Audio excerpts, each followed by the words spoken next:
One of the issues that we don't talk about enough in relationships, I think, is the role expectations. Many of us grew up with a traditional model where the man was the breadwinner and the woman stayed home, you know, and now we have many models. And I think it's important to clarify your expectations.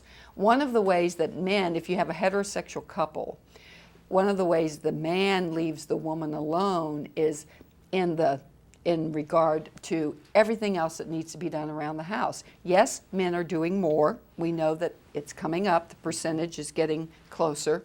But more and more, women feel abandoned because all of it seems to fall on her. She's still doing longer hours, more of the housework. So I think that's an important conversation. What are your expectations? Now we have more women in the workplace. We have more women that are going on to college, get college degrees. We have more women now in PhD fields than men. You know, the traditional fields like medicine, even engineering, have more and more women. And so we see more women who are educated, and we're seeing that, yes, there's still a wage gap, but it's getting more narrow. And 80% of layoffs, you know, some reports indicate during this past recession, 80% of the layoffs were men.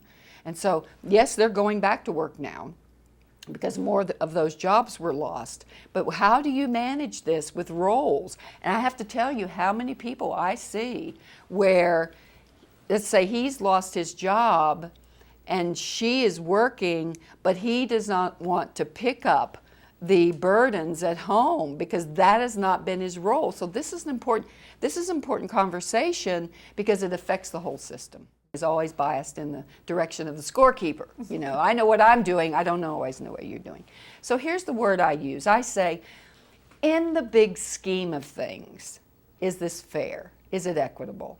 In the big scheme of things, if I'm in graduate school and my partner is working and I'm only going to graduate school only, you know, for that period of time, we might say it doesn't look equal.